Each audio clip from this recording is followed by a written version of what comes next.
Alrighty. I think we're on the air. We are. I swear we're on the air. Is this reversed or is this like... Yeah, it's 360, bro. Oh, that's right. You want to see the parking lot of the movie theater that we're obviously sitting in right now? Very bright. What's up?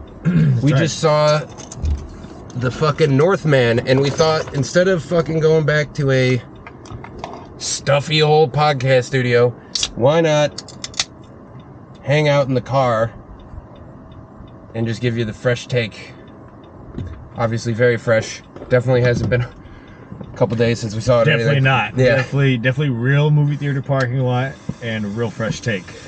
But I think it's a good idea for the format. We were let's be, if you can't tell, we are not in a movie theater parking lot. However, we're talking about the movie right after in the car. We were. And it was like, well, why don't we just do this for the podcast? That would just be a lot more authentic, a little more real. So we figured we'd try it, see how it looks, see how it sounds. I think it's a pretty solid format. Yeah, that will be rolling out for some of the next episodes. I'm Josh Loney. This is Will Hammond, my partner in film crime. Yes. And he is the one who wanted me to see the Northman, or you were the one who first got me hyped on it. So yes, let's start with you. For those who don't know, Northman is a historical thriller, I guess you'd say. Yeah, I think that's accurate. Starring Alexander Skarsgaard. I was going to say Stellan.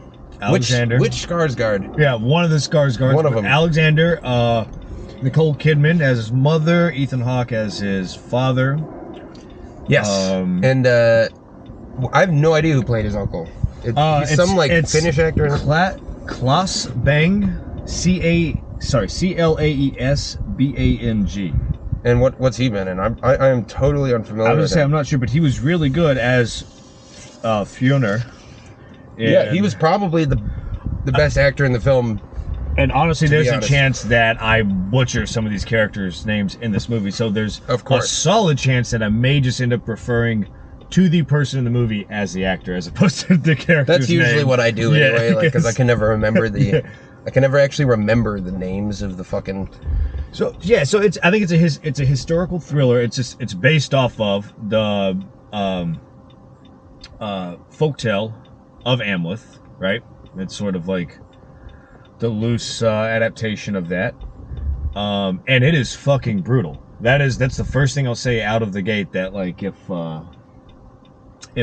if you have thin skin, you might not enjoy this film that much, even though it is pretty beautifully shot, I think. And Amleth is the preceding myth that kind of inspires the story of Hamlet. Yes, who's Danish, right? Yep. So it's like, and I'm pretty sure Amleth was written. It was recorded. It's a Danish myth specifically, I think. I could be wrong, but I don't think the Skarsgårds Scandinavian legend that was recorded around 1200 by a Danish historian. So right, yeah. So it's interesting because as I was watching it, I wasn't really paying attention to the name, and then as you see the story unfold, you're like, oh, it's Hamlet. Right.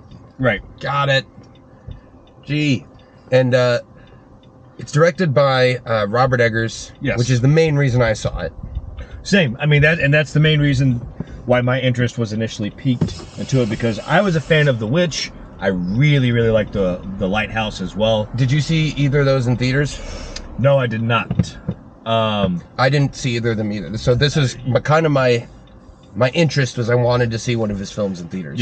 Yeah, because they're always, I mean, this, like the Northman, the scale to it was, I think, very impressive. To the sets, they were shooting on location, and the sets that they built where they're at, I thought looked absolutely beautiful.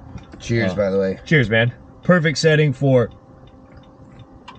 a brutal Nordic tale of revenge.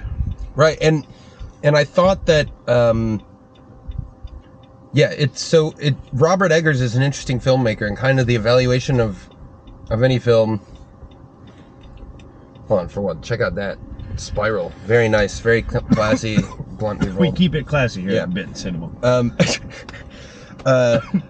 Fucking, when you, my rule you'll hear me say, if you end up for some inexplicable reason deciding to follow this podcast, you're going to hear me say this a million times. My rule for how I evaluate really any piece of art is what is the artist trying to accomplish, right? So you don't, in short, you don't evaluate Fast Times at Richmond High the way you would Citizen Kane, right? Yes. Yeah. Right, because they're totally different objectives that they're pursuing.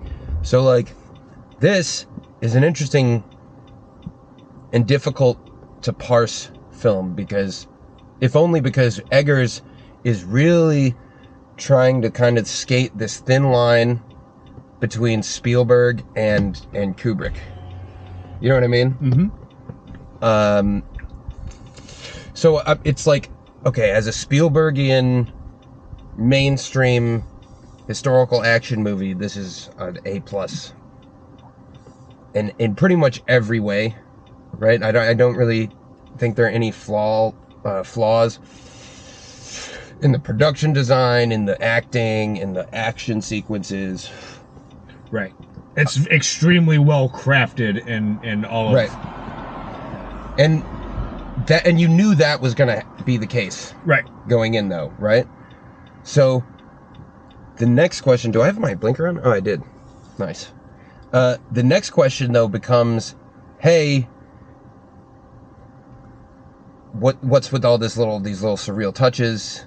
And if you see, especially the lighthouse pays direct homage to one of my favorite avant-garde filmmakers, Guy Maddin. It's, he has this movie, Brand Upon the Brain, shot in a square, old black and white format, 4x3 or whatever, and takes place on an island with a lighthouse where there's weird psychosexual descents into insanity, right? It's a very similar film. So that, I loved The Lighthouse. I thought The Witch was a little bit, I think The Witch is a little overrated. We'll get to that later maybe, but on this one, it's as I'm watching it, I'm trying to figure out what he's going for. And I think the thing that keeps it from being a total holy fuck, what a film, and that's not to say, like I said, it's on every technical level, it's amazing, and it's very enjoyable to watch. It doesn't have that extra little oomph, for me, that there was nothing symbolically or thematically in it that made me think back to it later, right? And it's so, when we were first coming out of the film and talking about it the first time, of course without a camera, we talked a little bit about how I think it's a great history lesson, right? My girlfriend was with us. She's Middle Eastern. Will, are you of Germanic descent at all? Or Celtic descent or any of that? No. From what I know, it seems that it's pretty much mostly English and French. Oh, nice. Well, I guess basically it's English, French, and a little bit of German. That seems to be what it is. But so there's a little bit. Yeah. So I said to her, I was like, this is where my people come from. Right? This is the basis of a huge... This really is the basis of a huge chunk of the culture we all live in, right? On some level, it is all coming back to this because it's this sort of brutal reality, right? The fact that Europe was so... had such population density for the time between different ethnic groups, because there's enough topographic diversity to promote different lifestyles and tribal affiliations, and also to just separate people, right? It's very hard to cross the Alps if you're a fucking tribesman, right? Right. So, and this taking place in I forget exactly what year, but very early Norse times. It seems like this would be set well before. I think the Roman Empire is probably still rock and rolling. I was gonna say, I think they may say at some point in the movie, but it seems like it's they kind of try to make it timeless. I didn't. Let me see. What year does it take? 895. I was gonna say, I thought it was somewhere in the year 800s. I was like, I feel like it is the first. It's supposed to be the first century or something like that, or the first. Sorry, 9th century. And this is a time of history that I honestly know pretty much I am already very little stoned for about this one. Oh, right. Yep. This is like interestingly, so this is around the time that Alfred the Great of England. So this is like the very end of the, I guess you'd say, proto-medieval era, right? Like you're still establishing what it means to even be a Briton, right? The Normans and the Anglo-Saxons and the Celts, and everyone's all duking it out. Oh yeah, I mean that, you know, these tribes, well, we think of like the colonial era when we think of these countries, but we don't think about the fact that these countries were dozens of tribes beating the shit out of each other until one took. And at this point up north, like, man, they're full on fucking berserker mode. You know what I mean? Those guys are. The raping and the pillaging has commenced. It's for sure. It's pre-Christian. It's very pretty, worth noting. And it's pretty much like, you take mine or I'm gonna take yours. That's pretty much like the options that are on the table. One like that's, you know, and that's it. It's like, okay, who's gonna? Yeah, it's just kill. It's literally kill or be killed. Yeah. But one of the things we talked about after watching the movie was we got out there and we were saying like, okay, so what do we think? Like, what was he trying to say with it, right? And I feel like that was sort of, we were stuck on that talking point for a while because, to bring it back to what you said earlier, it does seem to be like, in a way, just like a history lesson, right? Like an amazing. It's almost more trying to be if I had to guess, be a positive influence on the culture than say something about contemporary culture, right? It's trying to say, hey, if you live today, since people are so ignorant, for one, you think your life's hard, this is what life used to be. Yeah, that's it. I think he wanted the depiction to be true, and I mean the brutality of the fucking film, and that shows. I mean, it's like, I think he very much wanted to. Oh yeah, you get to see some guts picture just literally fall out. Yeah, I mean, there's you know, spoiler alert, this is a new movie. There's no way to really like talk about specifics probably without spoiling it at some point. We'll put a little time jump. Yeah. That's my other camera that wasn't working, but turning off. When they go and pillage the first village and the first tribe, and they put all those kids in that house, and you're like, oh, why are they rounding all these kids into one building as they're separating the women and the children? And then all of a sudden 3 guys just come up and drop their fucking torches on the roofs of the huts, and you're just like, oh shit, so they're just burning. Because you're guaranteeing no retribution. Exactly. No reprisals. It was all the boys, excuse me. It was all the boys of the village they were putting in there. Yeah, exactly. So you're essentially like, we gotta stomp out any chance of revenge. We'll enslave the women. If we don't kill them, we'll just enslave them. We'll trade them. It's fucking brutal. But I'll tell you what. And that's you know, the Vikings not the only people to do it. Genghis Khan famously did that sort of shit. Oh, absolutely, and absolutely. It actually makes sense as strategically. It's like, yo, man, you are gonna, if you do something like this, someone's gonna want you dead for that.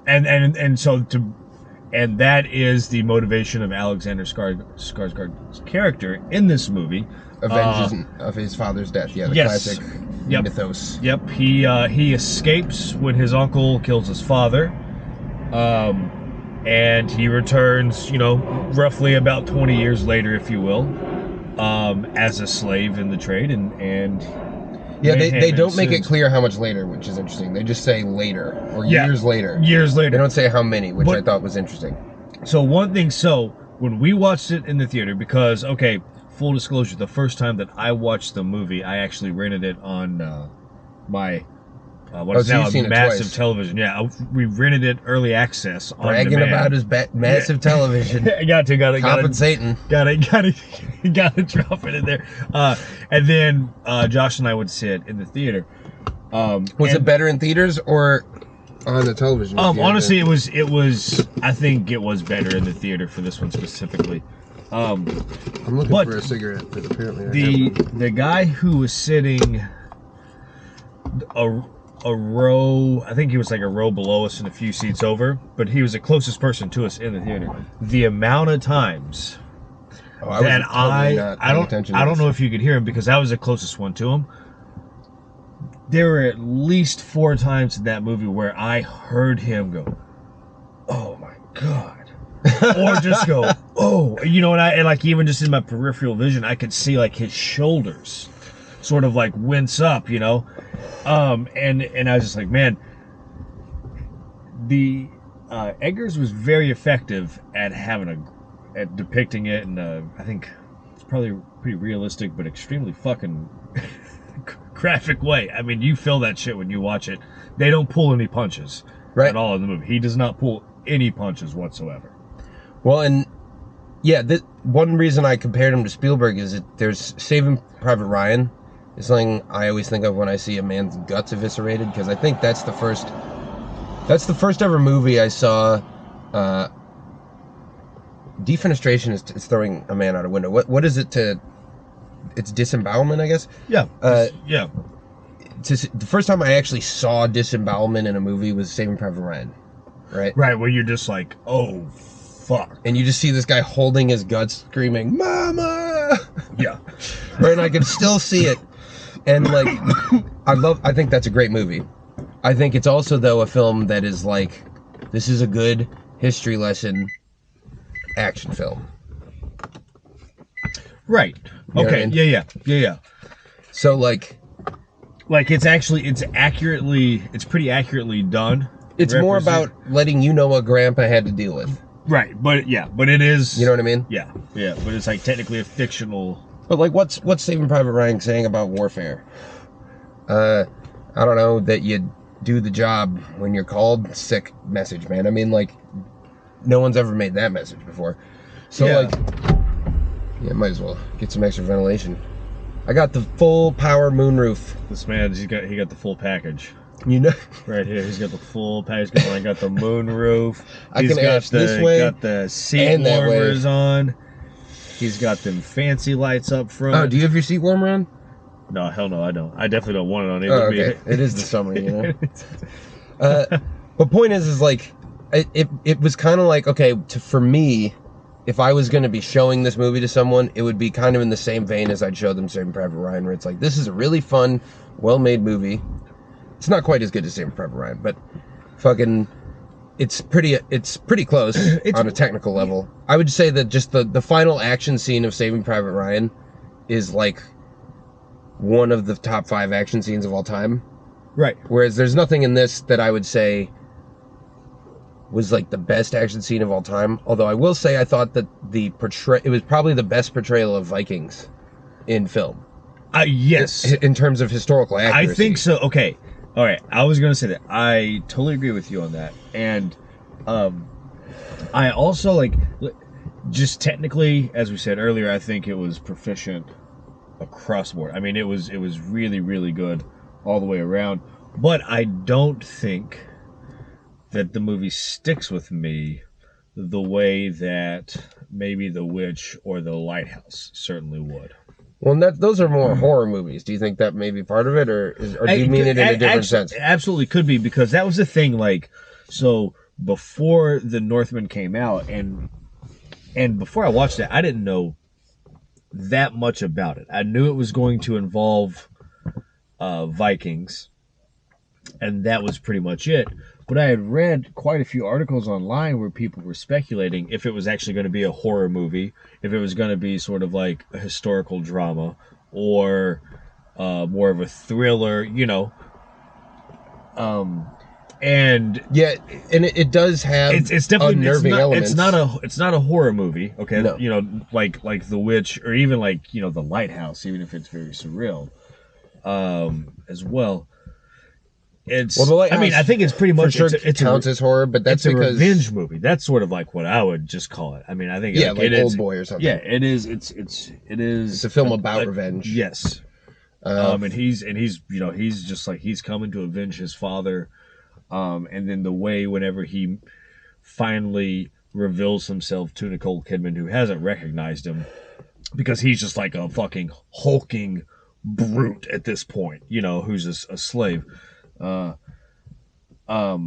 know, she pretty much just tells him that, like, she hated his father, She didn't want to even bear him as a child, but was forced to because his father took her forcibly as his wife, and that sort of sends Skarsgård's character into a whole spiral, and then the final parts of the movie are really sort of triggered because of that, in a way, just the way they turn out. Well,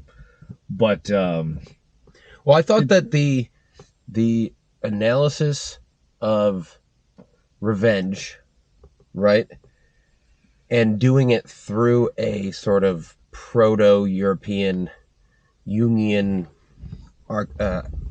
structure, right? Like, this is all very much, I mean, you're doing Amleth, right? Like, you're obviously addressing some Campbellian mythos sort of shit, right? Yep. But you're trying to kind of contextualize it in this sort of gritty, there is some surrealness, which I do want to talk about. The sequences, like with the shamans, right? I mean, it gets otherworldly, the family tree, like that sort of thing. But the Campbellian message of just like, this is not going to be, like, no one wins, right? Right. It's not like the most difficult thing to say about revenge. It's like kind of what most revenge movies end up saying. But it also kind of, you still respect the character because it's like, dude, he swore an oath. There's a really good scene, probably the best scene in the movie, is when Willem Dafoe and Ethan Hawke trip with Ethan Hawke's son. Yeah, that's an incredible who grows up to sequence. Be, the Northman, fucking yes. Skarsgård. Yeah. And it's kind of like his initiation into manhood through this, like, whatever. I have no idea exactly what blend they would have given him because they're drinking it out of a bowl. So it's some sort of, like, maybe ergot wine, or I don't know. I have no idea. Yeah. I have no idea if they have an actual historical reference for this. I'd have to look it up. For sure they're on mushrooms later when they're going in berserking. Oh, absolutely. Which, again, like, if you... Because that's just what a berserker is. Yes, that is fully a part. That's historically documented. That is a part of the culture. That is, these dudes used to just trip balls and go rip people to fucking shreds. And it was I like honor. that they had them do it. A lot. When people think of this, they think, oh, they eat mushrooms and then they run in to battle.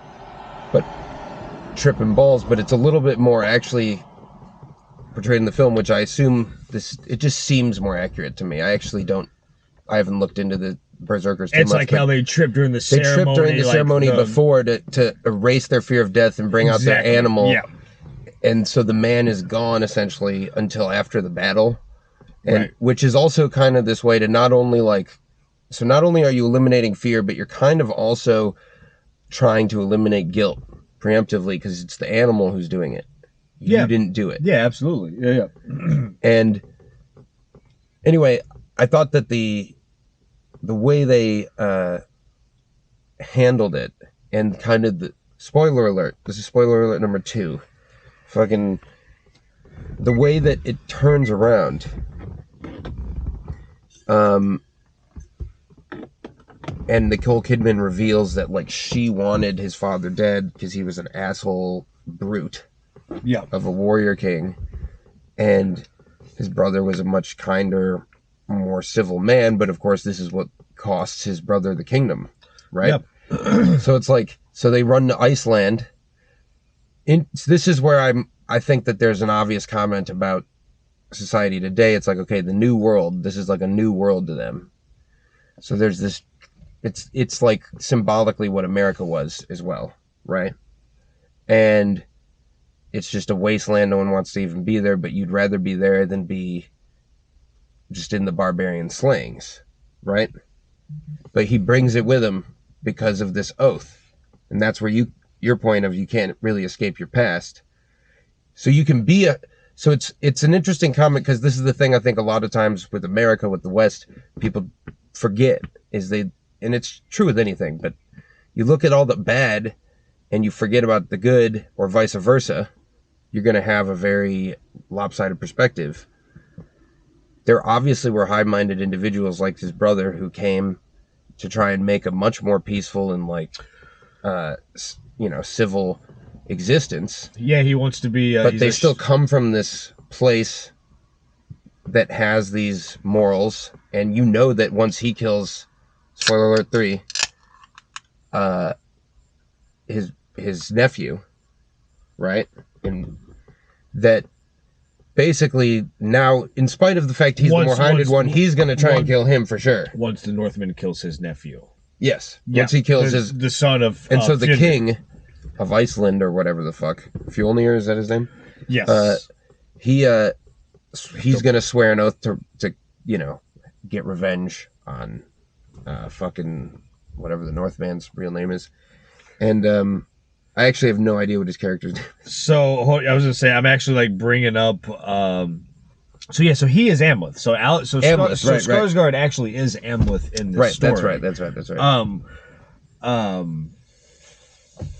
Yeah, I mean it is.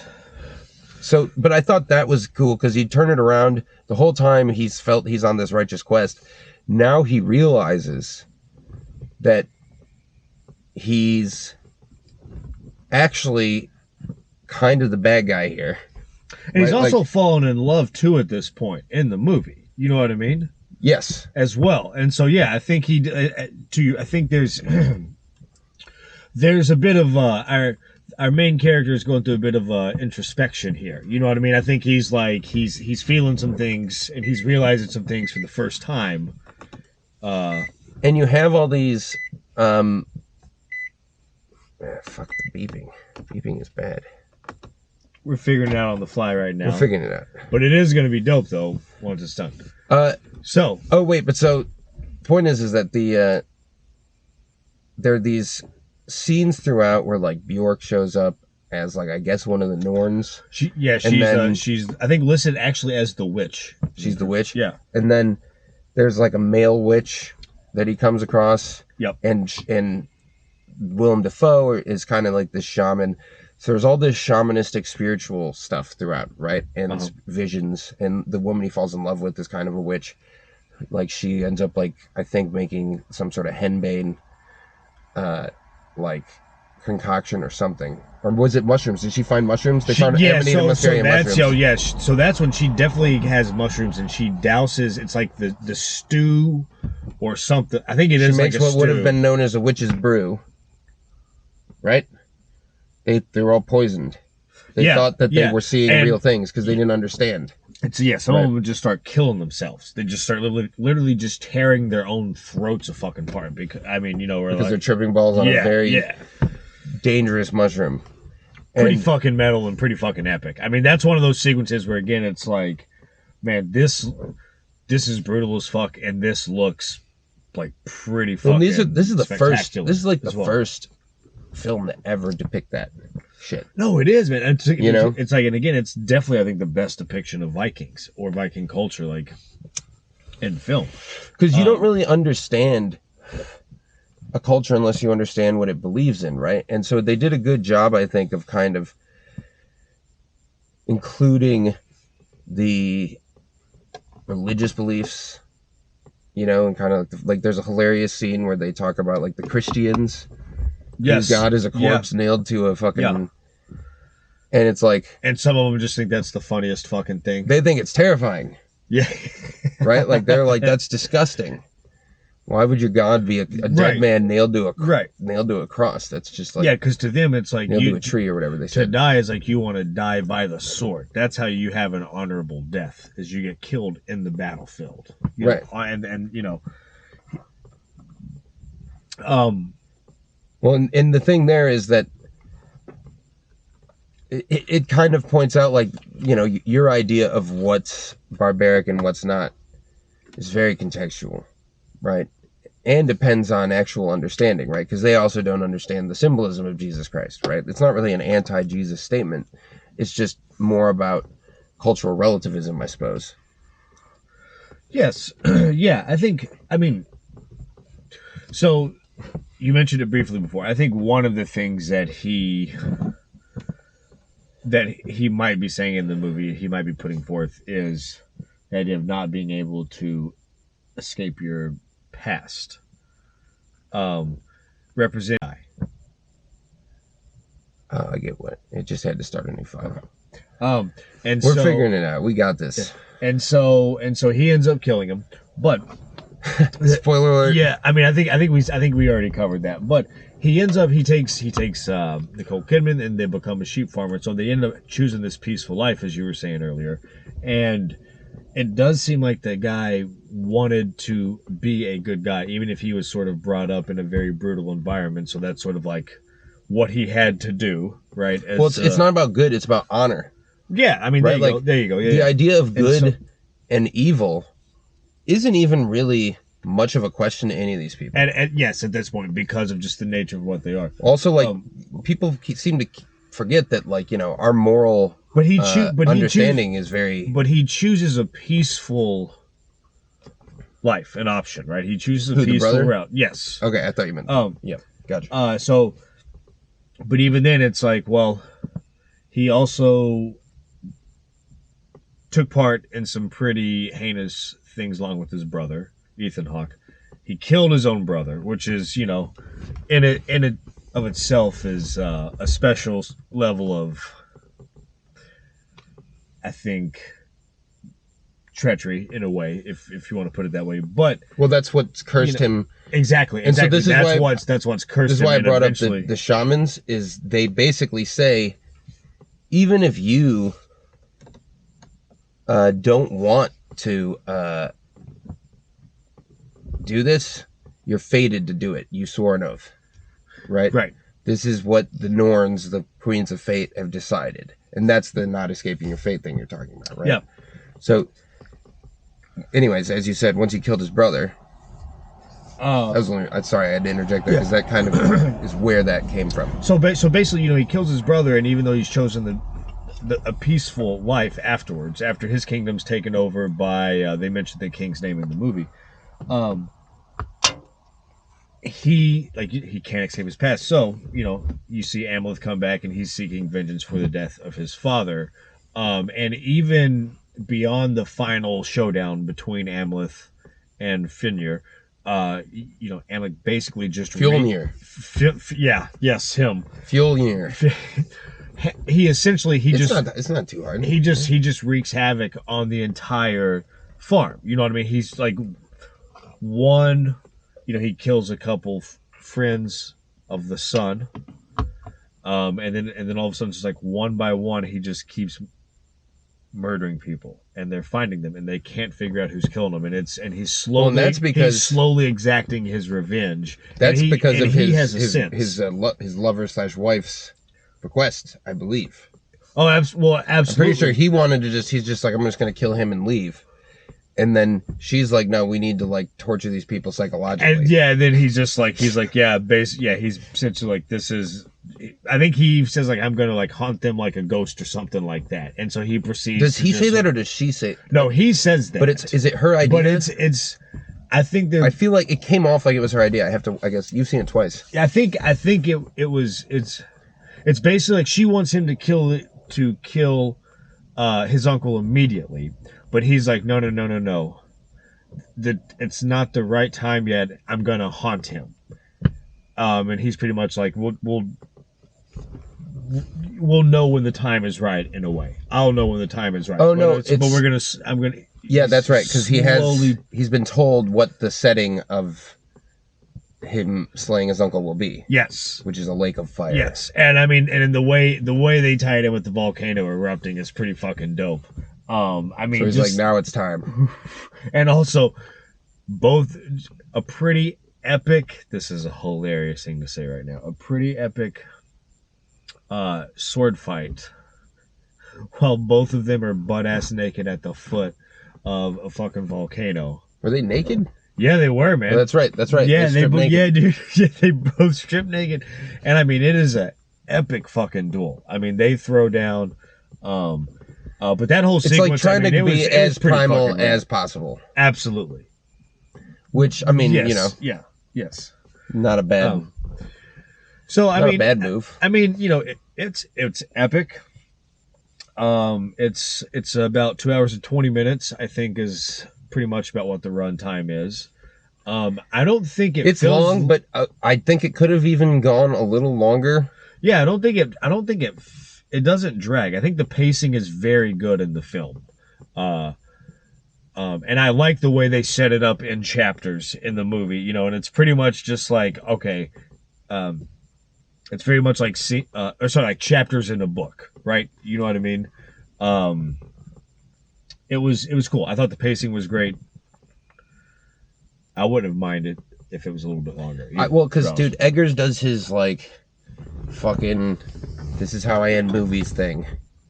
Right? Where, like, he gives you... Well, you had a note about the end of the movie, right? About... It's just like, you've seen The Witch. Like, he does the exact same thing. Right? Where it's like... She starts levitating in the forest, you know. With it's like the most epic shot. And you're just like, oh, fuck, yeah. Gotta kill those mosquitoes down here in Tennessee. Fucking, in the backwoods. But, like... Yeah, so there's obviously, spoiler alert, but fucking, there's a Valkyrie carrying him up into, you know, Valhalla, and I do get, I mean, that's the end, right? I get it, but, like, this is your chance if you're trying to be Kubrick to, like, give me something really, like, whoa, dude, I'm, like the Stargate scene in fucking 2001. I mean, yeah, you know what I mean? For sure. He could have done something. I mean, that's epic as super psychedelic. Goddamn fucking see. This is these. So you do have to leave the battery on. That's the trick.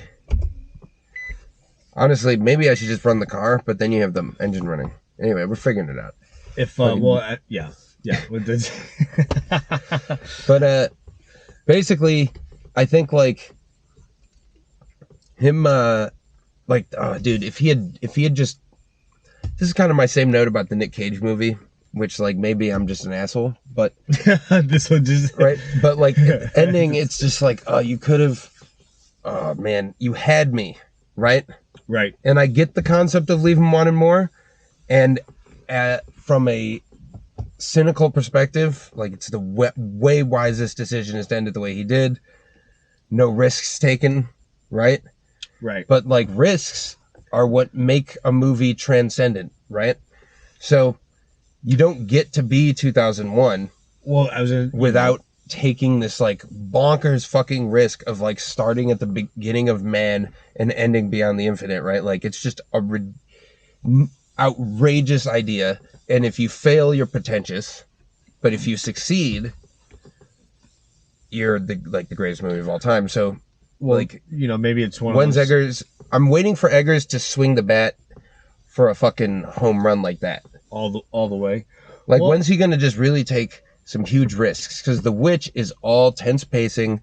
Oh, it's a very slow burn. Slow burn, as in nothing happens except somehow some people die, and you're not really scared.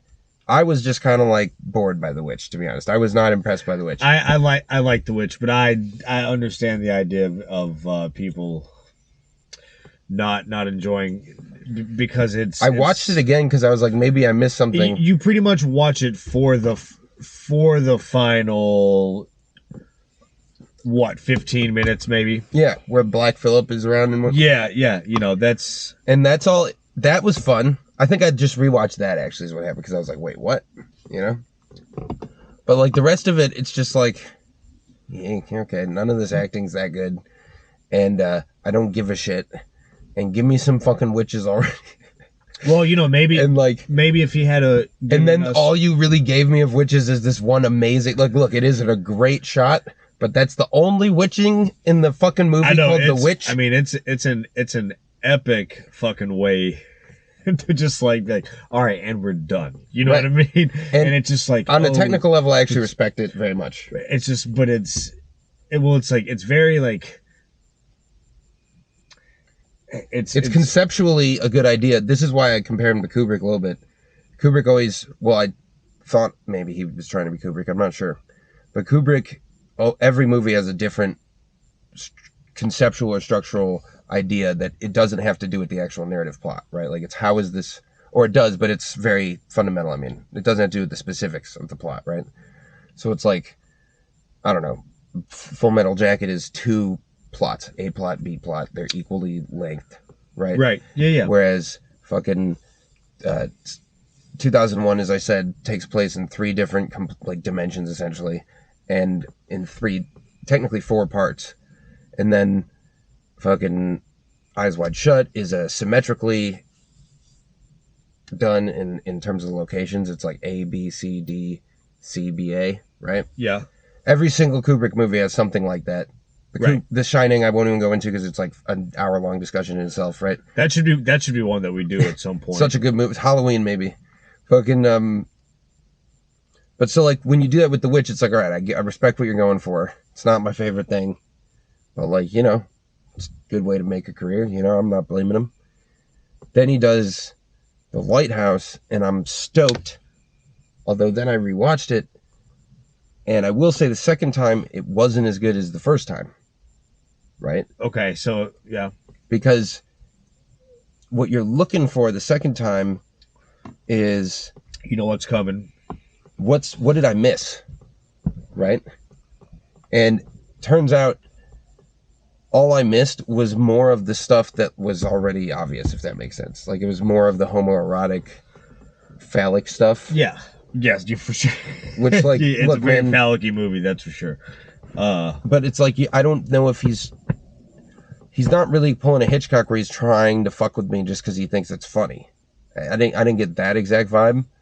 So it's kind of like, oh man, you know, like, because if I rewatch Brand Upon the Brain, the film I compared it to earlier, yeah, fucking asshole. That movie, whenever I rewatch it, it's just like so motherfucking funny every time, and like the jokes get funnier, and so like, and Lighthouse kind of has this sense of humor, and it was still funny, and I'm not saying it was bad the second time through, but there were not that many layers to it, actually. Yeah. Right? Yeah. And so I was really hoping, like, this is his chance. I'm gonna go through the gates of Valhalla, like, show me some of that shit, and then cut to black.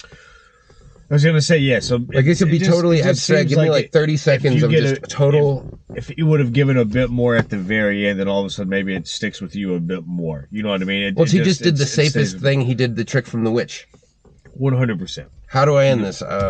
Witch? We'll pull a witch. All right, well... Do we want to go ahead and start wrapping it up, maybe? Do we want to talk about... a rating for it? Is there? I did want to talk about... Are we have any final words on it? You mentioned that it's not really a horror film, but it does have a surreal element. Oh, yeah, absolutely. Yeah. And it is somewhat... it does have, like, horror elements, which I like. But, like, people... You would only say horror in, like, a very sort of vernacular way. In the same way that, like, some people see David Lynch as making horror. I was going to say, like, some of, like horror fans get down with David Lynch. Absolutely. Specifically, like, one of the shots that might be something a bit more, like, oriented to a horror film to begin would be when he goes to, like, the shaman, the second shaman in the movie, after he's gone to the farm. And all of a sudden he's led by a fox. Yeah, he's led by a fox. He gets in there, and then the shaman has the head of Willem Dafoe. You know what I mean? Who he's, like, replaced the eyes. The prop looked fantastic. But the lighting, everything about it, like, it was extremely surreal. And there was something that was, like, oddly terrifying about it, even though that's not the point of the scene. It was just the setting and the way everything... Maybe off-putting is not the right word, but... unnerving. I mean, it's unnerving. It was surreal as fuck. Yeah, it was very unnerving. And I think, like, a bit more than some of the just, you know, outright brutal or, like, graphic moments. You know what I mean? When he, like, when he mutilates the friends and then... they're placed like horses. He's like placed the parts like horses or whatever. Oh, right. Yeah, that's disgusting. That was just like, oh, fuck. I mean, you know. These people are crazy as shit. Yeah. And they've done some just absolutely horrific things. Like, unimaginably horrific. And, well, and I think that I liked that surreal element. The only reason I liked how he, like, peppered it in. You know what I mean? While it seemed like, man, it does feel like you're sort of just watching a fucking tribe of Vikings just maraud across the fucking land. I mean, like, I like how he sprinkled in the surreal elements. The nighttime shit being in black and white. was an Super amazing touch. When he fights the skeleton guard to get the sword, you know, that was plus Bjork, you know, like that sort of shit. Bjork, yeah, man, yeah, the scene That with shit's Bjork, amazing. Man. Yeah, absolutely, yeah, that was top notch, man. That was honestly, dude, I can't believe she was only in it one time, you know. Oh, I'm glad she was, but I'm pissed that this is one of those things where, like, when you make stuff, you ever like listen to a guitar solo and you're just like, oh man, I wish I'd thought of that. Oh yeah. The idea of like doing a film completely where it's like, oh fuck, man, they got it. They got that. Like that's something that yeah. Especially when it's like your friend's band, right? You're just like, oh, that's fucking good, man. But like, so the concept of color during the day, black and white for all the night scenes. Wow, dude, why did I not think of that? Like, I'm totally stealing that. Oh, it's so eerie, man. It's great. It's not even awesome. For me, it's just that, like, filming at night, I'm pretty sure, I'm almost positive this film was made digitally, right? Okay. And I haven't looked into it. Yeah, I'd be curious, I guess. It didn't seem particularly film, right? No. It also seems like it'd be very expensive to make this movie with film. Oh, I mean, because it's way cheaper to shoot digitally. Yeah, of course, man. I'd fucking imagine. So, basically, that sprawl in this. I mean, who knows? But like, it's when you see like these, like shooting at night is literally very difficult, and it's hard to light day for night, and especially the way that they've been doing it lately, with digital shit and color correction. It's just like, it's so dark and it's just like, you can't tell what's going on. And it's like, yeah, I get it. It's dark like it's night. Yeah. This is a movie, though. You can almost be a bit drab. It's like, dude, do what they... Like, you know, let me see what the fuck is going on here. So by doing it in black and white, it's still dark. But it's max contrast, right? So you can still tell everything that's going on. And it looks really cool. So it's like, that was just a brilliant move. And for me, one of the things that's important to me when, in terms of a movie being something I respect, is I love surrealist sort of shit. I don't really like horror. I like surrealism, and there just sometimes is a crossover, right? But what's cool to what you're just saying, though, is like, okay, at night, yes, it's black and white, but then all of a sudden, in the scenes where, like, whenever he's led by the fox, once he enters into the cave of the shaman, it's no longer black and white. You're back and you get the color, right? Right. And it's almost like it's only in total black, yeah. And it like enhances. It makes that scene so much more vibrant, even if it is still like a dark scene. Or then also like when he goes to fight the skeleton, and it's almost just set up to where like it's in color, but it seems very close to like moonlight, you know what I mean, on a really bright, when the moon is really bright, you know, that sort of like natural lighting. And it was really cool how it's like, once he gets in there, okay, you have this color, he goes back out, it's black and white, you know, or he's sort of sneaking around the village at night and it's black and white. Then he's trying to hide the sword somewhere, it's black and white. I don't know, I think it adds to again how surreal it is. It's cool. And it also, dude, if you've ever been in like the actual woods at night, right, with no light pollution, it's like, oh shit, people don't realize how fucking dark it is. Yes, you know what I mean? Yeah, absolutely, man. Absolutely. Like, that shit is like, if you've ever been, I got lost in Joshua Tree once, and there's a criminal on the loose, folks. I got lost in the middle of Joshua Tree in the middle of the night because I was tripping acid, being an idiot, right? And bro, it was so fucking dark. Oh, like, man, the stars were amazing, but I literally almost walked. I had to use my phone flashlight, which maybe got like a foot in front of me covered. Like, my phone flashlight is a bitch, right? And fucking, I almost walked face first into the arm of a Joshua tree. It was one of the most terrifying things in my life, right? I thought I met an alien. It's like so like, oh, it really like, it really captures that feeling of just like, shit, it is fucking dark, motherfuckers. Yeah, I think, man, like he captures the mood great, and he sets everything up. I think he delivers on every, like, technically, I think it's fantastic. I think when you get to, it's like, well, what do you think the point of the movie is? What like, what do you think he's trying to say with it? That's when it gets a little vague. It's kind of interesting. It's a history lesson. I think that's literally his intention. Yeah.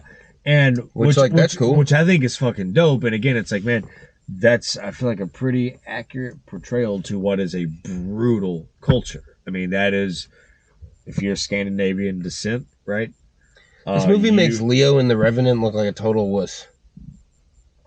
I mean, yeah, and that and like, motherfucker got filmed the scene with a real bear in that fucking movie. Did he really? Yeah, that was apparently a real, yeah. So, I mean, I'm curious to see what Eggers does next, aren't you? Like, I do want to know. So it's like, he's a guy to watch for sure. Is he going to go back into? Okay, I'm full on back in. I'm going to do another horror film. Will he do some sort of, modern day thriller, maybe? I think, dude, he has to do something. Maybe he does a very moody drama. I think he has to do some Aronofsky shit where he tries something like The Fountain. I think that's where he's at. Try something like The Fountain? Right. So Aronofsky, are you an Aronofsky fan? Yeah. So he makes Requiem for a Dream. Yeah. Very, like, safe film, I don't really like that movie that much. I think that's probably his worst movie, right? I don't know if I would say that's a safe film. I mean, that's a really fucked up and dark movie. It's just, okay, drugs bad. I get it. No, for sure. But I mean, the way he tells. No, it's great. I'm not saying it's a bad film. I'm saying it's his worst film. The way he tells it is just like, God damn, that is rough. And there's some good techniques. That's rough. But he's huge. It's just like, this isn't like. It's a movie that after I watch it, it's like, oh, I need to take a shower. I want to go take. It's not a movie though that like a totally uneducated teenager can't understand what happened. 100%. No, of course. Yeah. And fucking. But then. So here, let's split one. So he's developed. I know that he developed Black Swan and The Wrestler together, right? And he kind of. I think he'd sold the idea. Basically, he knew. Did he do The Wrestler? Yeah. He also produced The Fighter, the David O. Russell movie. But I don't think. He also wrote that awesome submarine movie, whatever it was. I forget. There's some like horror submarine film. I forget what it was called. Huh. Anyway, so he has these like really like Oscar baity projects already, kind of just like he's got them. So, as I understand it, they're like, "What do you want to do next?" And he's like, "The Fountain." And The Fountain, if you haven't seen it, is like his attempt at like a Kubrickian epic, right? It's like sci-fi. I don't think I have seen The Fountain. Really? Oh, dude, we should totally watch The Fountain. I'm down. Yeah, I don't think I've seen that. Actually. So it's about Hugh Jackman, who plays three roles. He plays the role of a Spanish conquistador seeking the Fountain of Youth in the Amazon against like Aztecs or whatever, or some sort of. Okay. Maybe he's not in the Amazon, right? And then he's got Hugh Jackman as a doctor trying to cure his wife's cancer, and she's like writing a book about this conquistador, and then he's also like a future space monk floating in like a bubble with a tree to Xibalba, like, which is all right. Well, we got to watch this. Point is, it's like a really crazy, like, holy shit, dude. Right. So how did you get people to pay for this? And it turns out the only way he got to pay for it is that Brad Pitt was originally going to be the star. Oh shit. So point is like, I think Eggers has to, like, you can't really take you want that him to risk swing for the later. fences. Is that what you're saying? You got to do it now, dude. You want to see him take a risk in the next film. That's what you're saying. You have the hits. you'll get another film. This is your chance to take swing for the fence. A massive risk. Eggers, we're putting you on blast right now, dude. This is what it is. You have to come with that fucking. Because do you really think is the Northman a risk? The lighthouse was kind of. No, I mean just in like how it's incredibly violent. I think that's the biggest like risk to the movie. Seen it. Just, I mean that's not. But it's like damn, that's some hardcore shit. But so anyway, let's get to ratings. You're right now. Yeah. So for the ratings, I mean, we're doing a scale of 1 to 5, right? That's what we're sticking with. 5 stars. Okay. The classic. This is film criticism is dead, so we got to bring it back with our classy smoke session. So this is what I was in the car. I'm gonna. So I gave the unbearable weight of massive talent. I'm pretty sure I gave that 3.5 stars. But I said like honestly, I feel like it's closer to. Like it's pretty close to 4 stars though. I mean, I really liked it. Okay, I'm gonna say the same thing for this. I'm gonna say it's 3.5 stars. But I mean, to me, I almost gave it 4 stars. But because like, at least for me, I'm not sure. What the ultimate point is. If it is just like, this is I'm gonna make a badass movie about a historical. Right. Okay, cool. It's epic. I don't know if it's quite 4 stars, but that's a tough one. I feel like because it is technically superb just all across the board, I feel like it kind of should be, but it's not really stuck with me like his other movies. Even though I fucking loved it, I'm gonna give it 3.5 stars. I'll give it 3.5 stars all the way around. Yeah, I didn't find myself thinking about it too much, to be honest. Like involuntarily, I mean, which is not always like a good sign. But I think that confirms to me that it is generally a history lesson, and maybe I believe this firmly because it's the only thing that helps me forgive. We had the question of like, what is the point of like his daughter? The daughter will be the queen someday. Like, what exactly the fuck does that mean? I think that is. Yeah, I think it's. Yeah, I think they. Does she fuck a king? What is? Or is I this forget some what they call lame it. Fucking pandering. I forget. They have a word, but it's basically like girl king, the maiden king. I think that's what it is. The maiden king. Which he gets told in a prophecy about the maiden king, and so it seems like his wife's gonna have twins, and so instead of his son actually ultimately inheriting this newfound kingdom or whatever, it's gonna be his daughter. That's who knows if she's gonna rule peacefully or if she's gonna. No, I think it's associating masculinity with violence, right? I mean, it does imply that women can be bad people for sure, but their method of evil is frankly much more modern. Yeah, well, in the film, right? It's a little more psychological. In that movie, it's more manipulative. You know what I mean? And like you said, don't try and learn the ways of women, right? Yeah. So because of that, I wasn't sure whether that's what they actually say in the movie at one point. Yeah, that's actually something. So because of that, I'm like, okay, I'm pretty sure that scene. He's just trying to make this history lesson. He's trying to contextualize it for younger people who have the sort of Hollywood mentality. I don't think he's actually pandering that hard. So because of that, I'm willing to give it 4 stars. All right. To me, the thing that takes it away, because everything technically is just like... Yeah, it's just like, damn, this looks great. Like, I do love the story. I told you, I was like, man, I love a good fucking revenge flick. There's some Herzog, like, badass grittiness. Like, he actually went to Iceland. Yeah. The sets are epic. It's badass. It's a fucking badass movie. But then the fact that it doesn't give me something Kubrickian and transcendent. Give me a little bit more surreal, a little bit more keeps it from the 5 stars. At the end. Yeah. It's not one of the best movies ever fucking made. Is it one of the best movies of the year? I bet you money it will be. Yeah. I mean, once this year's done. Yeah, I think so. I mean, I think it's like a technically much better directed film than the Nicolas Cage movie. But I would probably be more likely to show a friend the Nicolas Cage movie. in a sense. You want to show this to your buddy who's just like, yo, man, you see this? It's pretty fucking hardcore.